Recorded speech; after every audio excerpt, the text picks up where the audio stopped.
Hello everybody, my name is Staff Sergeant Hurst with the Air National Guard, and today we will be doing a Leadership Experiences talk over transformational leadership. I have a guest speaker with us today, it'll be Master Sergeant Trehall. How are you doing today, Master Sergeant? Very well, thank you for having me. Thank you for coming, Master Sergeant. Happy New Year as well. Happy New Year to you. Yes. Hopefully it should be a better year, right? Can't be worse. Can't get much worse. Right, can't get much worse. All right, so we're going to talk about transformational leadership and what it means to you and how you've used it in your career.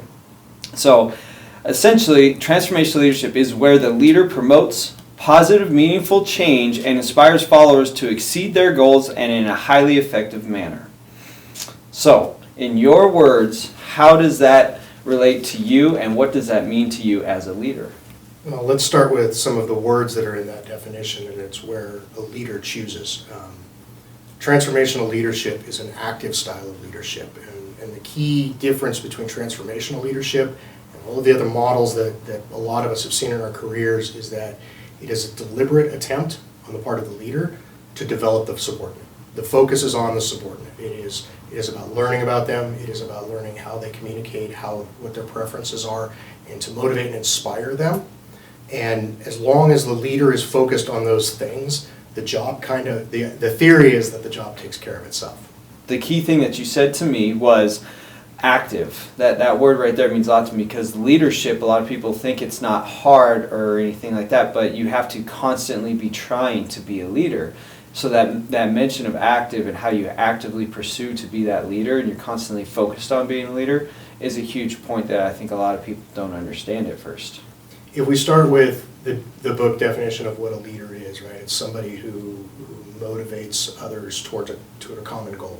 And I'm sure I've parsed some words in there, but my definition of leadership is somebody who inspires others toward a common goal. And that's probably the difference between the active and passive portions of it. We talked a little bit before we started today about what is a motivator. Like fear can be a motivator, right? And that's not... The military is structured in such a way that I have positional authority over certain people, which means I can say, you need to do the following ABC. With a transformational leadership model, the goal is to get the individual to want to do those things. It is a self-actualization. They desire to perform at a certain level. So the active portion of the leader's role is to identify what it is, how can I help to get an airman or a soldier to want to do those things for the organization and for themselves. So if we took a look at a diagram that showed effective leadership versus ineffective leadership, and actually, can I use the board real quickly?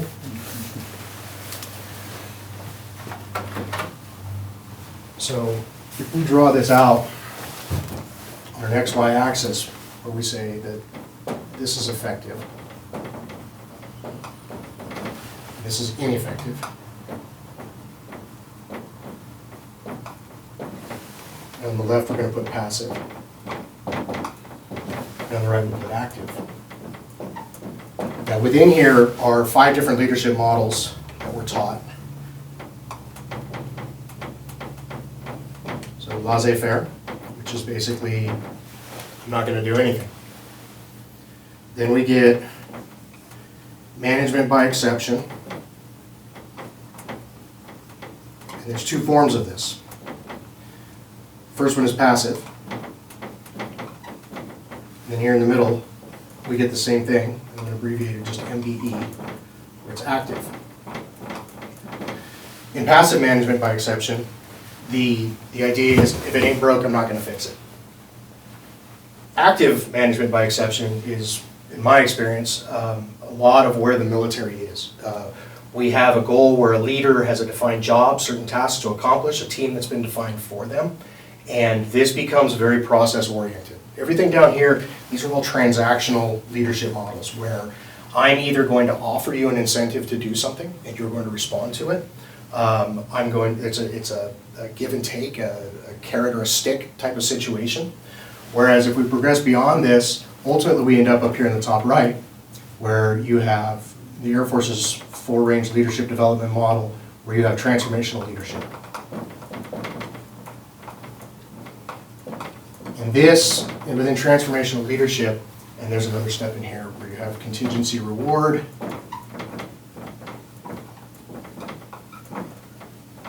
which again is kind of what I defined as, if you perform well, I will submit you for a reward. If you perform well, I will look at your promotion. So there's a set of consequences or a desired end state that's described by the leader, and then the actions of the individual, and whether they're selfish or whether they are for the organization, they drive them toward that goal, which is a win-win situation. The individual gets the growth and recognition that they need, the organization benefits from having high performance. In the transformational leadership model, there's 4 components to it. And I'll just draw those real quickly. And we can abbreviate them like that. So I think what we'll talk about today, the 4 components essentially are idealized influence, inspirational motivation, intellectual stimulation, and individual consideration. So the leader's focus, again, is everything here is more about process. It's accomplishing an end goal. When we're focused on the individual, when we're focused on the follower, and transformational leaders realizes that leadership, it's hard because it's a process. And the great thing about this is that it's deliberate. And when I say deliberate, it means there's a constant thought about how do I motivate my airmen? How do I set the example for these soldiers? How do I do my job in such a way that the outcomes are positive for everybody involved? It's a win-win situation, and I've invited everybody else to come along. So we take a look at these 4 points. The idealized influence, that's essentially just walking the walk. I'm going to set the example. I'm going to be an ethical person, a moral person, a person of character, and ultimately that's going to lead to vision, which we'll get to in a little bit. Inspirational motivation, I personally struggled with this one a lot because when it was taught to me, the idea was, well, this is cheerleading. And it's not cheerleading. It's the idea that I can effectively communicate a point in such a way that you are motivated to do so. And the active part of that, the deliberate part of that is, how do I craft that message in such a way that you receive it in a way that is going to motivate you to want to be involved. Intellectual stimulation is where I put the solution to the problem as not something that I'm going to derive, it's not something that I'm going to come up with and dictate. It's very active management by exception, where the leader thinks that they know best, and everybody's job, they're just simply followers, they're subordinates, and they have to do the task that's been given them. Instead, I think it was Henry Ford who basically said, I don't need to be the smartest person in the room. I'm surrounded by smart people. And in today's military, we have a lot of incredibly capable, gifted, early adapters, people who want to be part of the solution. And so by asking you, what do you think, you're the expert in this, what do you think is the best way to get to this end state? I have solicited feedback that A, is going to probably far surpass anything that I could have come up on my own, right? All of us are smarter than any one of us. But 2, by you presenting your portion of the solution early on, and if I solicit inputs from the entire team, and we incorporate those into an outcome that benefits the needs of our leaders, right? So, and I'm sorry, I'm going to backtrack a little bit.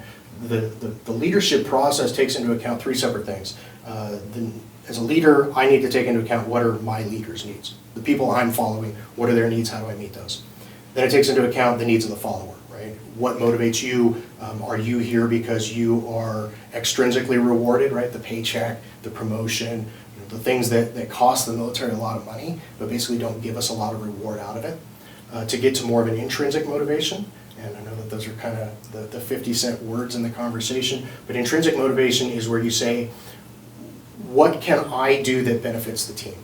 And so I have found personally that if that solution process starts with everybody who's around me, acknowledging that they have a lot to bring to that solution, acknowledging that they are ultimately going to be part of the process that gets us to the solution, to say, what are your thoughts? How do they impact the other members of the team? We work those things out ahead of time and present a course of action to the ultimate people who are going to decide off that, yes, this is what we're going to do.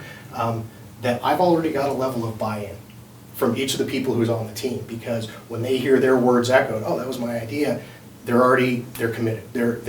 And that's the whole idea, is that this is an evolutionary process in leadership models. And that level of commitment that we want to progress from somebody who is just a member of an organization, which is what we talked about, the extrinsic motivators, to somebody who is a performer, who is wanting to do things, even if it's just because it makes them look good. Ultimately, the military benefits from that as well, because we get a quality product from quality individuals that gets us there better, faster, cheaper, safer, whatever the answer is, to somebody who is involved and has a level of commitment to the team because they want the team to be better. And so each of these steps grows on one another, and it's very linear to think of it in this trajectory that's upward. And I'll present an argument at some point that basically says, I think it's more cyclic, in that if we have a team of individuals who for whom I've set the example, for whom I've effectively communicated the point, and who are part of the solution, the foundation of all of it is the individual consideration. That's understanding that you're not just a little green forklift in a uniform that looks just like everybody else, to understand that each of us has different experiences, different background, different outlooks, different viewpoints, different ways of thinking and learning and hearing, and recognizing those, actively, deliberately incorporating those into the solution, into the discussion, into solving the problems that we have so that we're all better. Okay. So in the Air Force model for transformational leadership, and this whole thing we're talking about different leadership types, the 4 key concepts, you're saying the most effective and most fundamental, the most important, is the individual consideration. In my estimation, yes. Okay, that's cool. That's awesome. So this is one of those big complex processes that we try to shrink in and try to look at it and analyze it. I follow KISS, right? Keep it simple. Absolutely. Love KISS. But that's a great way to actually look at it because it breaks it apart for you, but also makes it easy to understand. So, and I agree with the individual consideration. Every individual wants to be treated as an individual, even if you're in the military or not, right? And that's a huge part right there. So thank you. So that is awesome. What are some of your experiences with transformational leadership? In the last year, I've gotten a developmental opportunity at Joint Force Headquarters working in the State Partnership Program. And I rolled into it completely out of my comfort zone, a whole new experience, new opportunities, and new people and a new culture. So I had to learn a new vocabulary, right? I'm working for an entire Army team. And what I expected coming into that was to see more of a management by exception, active role where, here are the checklists, here are the procedures, and again, it's intrinsic to the military. It's what we do. It's a dangerous occupation. It can be dangerous. We have all of these procedures in place to keep people alive. And instead, what I encountered was everything that James Downton, who's the guy who coined the term transformational leader, and then James Bass in 1985 came back and kind of refined it into a process transformational leadership. I see it every day. I see the concern about the individuals. Colonel Lau, the G3, in whose section we sit and report, he's got a lot of functions, a lot of roles, the RTI, the range management, driver's training, all of the operations that are going on that side of the house, and that team that is assembled there, he absolutely embodies the perspective that I'm surrounded by smart people. And so the questions are always, what do you think we need to do here? What do you, come to me with a course of action? And that ownership of problem solving, and he's very quick to recognize and does so publicly, great answer, appreciate your efforts, all of those things. It is concern about the individuals. He puts the challenges to us. He certainly sets the example. And his messaging, I don't know that I've met a person who brings more energy or enthusiasm to a room. And if you take a look at everything that's on the board here, it's all 4 cores of that. It's an incredible opportunity. The level of trust that he puts in each of his advisors and section leaders is phenomenal. And it's certainly an example that I hope that I'm doing in my workplace as well, creating a safe place, right? Get back to Maslow's hierarchy. The military equips us, they give us uniforms to wear, they give us food and money. How do I create a safe work environment, right? So the idea is not just that I'm going to dictate the solution, but I need it from every single person around me. And what I want to do is present to my leaders that answer that incorporates and takes into account each of those suggestions from each of the team members, the experts in their field, so that we're solving the problems in the best way possible. Roger that. Okay. I appreciate that. That's a very good answer right there. Okay, so then the real question here is for people watching this video, people that are trying to learn how to become a transformational leader, is how do you, as a brand new leader or someone who's trying to change how they lead now, to apply this concept into real life? How do we take it from paper and the words to real life application? It's easy. Be concerned about your airmen. Be concerned about your soldiers. Find out who they are. Find out where they come from. Find out what it is that makes them tick. What motivates them. We talked a little bit before the interview, you know, that some people are rewarded by an opportunity to go and speak in front of a crowd. Another person, that might be the worst thing that you can do to them. So that individualized consideration, it's care. It's focus on the follower. It is taking the deliberate steps not to think about yourself, to be a servant leader, to say, what can I do for the people who I am leading, and then following through on it. And then, I guess, actually to back it up a little bit further, it starts with the individual, with you. You know, am I setting an example? Am I a person with good ethics, good morals, good values? Am I a person who not only tries to do things right, but tries to do the right things? And I know that's cliche, but it's absolutely true. Start with yourself, and then give everything you can to the people around you, because ultimately, each of our careers here is finite. You get a little closer to the sunset, and it gets brighter and brighter every day, and realize that my first job is to retrain my placement. Make sure that they know everything that I know, that I'm learning everything I can from them, so that I can help them better along the way. Roger that. That's I think you really hit the nail on the head when it's these processes are complex, and there's a lot of theories and ideologies behind them, but in reality, a lot of times it's about care of the individual, and being a leader really means taking care of the people under you. I was taught a long time ago that it takes three things to accomplish the mission. You have to have properly motivated people, you have to have properly trained people, and you have to have properly equipped people. And if you can have motivated people, you can not have all the training and all the equipment that you need, you can still get the job done. So I've always tried to focus on that. Everybody has good days, everybody has bad days. Realize that, be okay with that, find out, see if you can help. Maybe sometimes it's just a matter of letting somebody voice something, voice a concern, voice an interest, and that ultimately benefits the team. Roger that. Sweet, sorry. I appreciate it.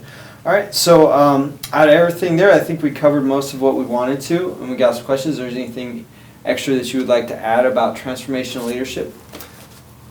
No, there's a lot of great reading out there. Take the opportunities. I think that one of the books that I've read recently that has had a big influence on me is Simon Sinek's Infinite Game. Being able to incorporate all of these processes and stop taking a look at them linearly and realize that the goal isn't to win, the goal is to compete and to be the best option out there. So that's about it. Roger that, Master. I appreciate it. Thank you for coming out today. Thanks for having me. Appreciate it. Happy New Year.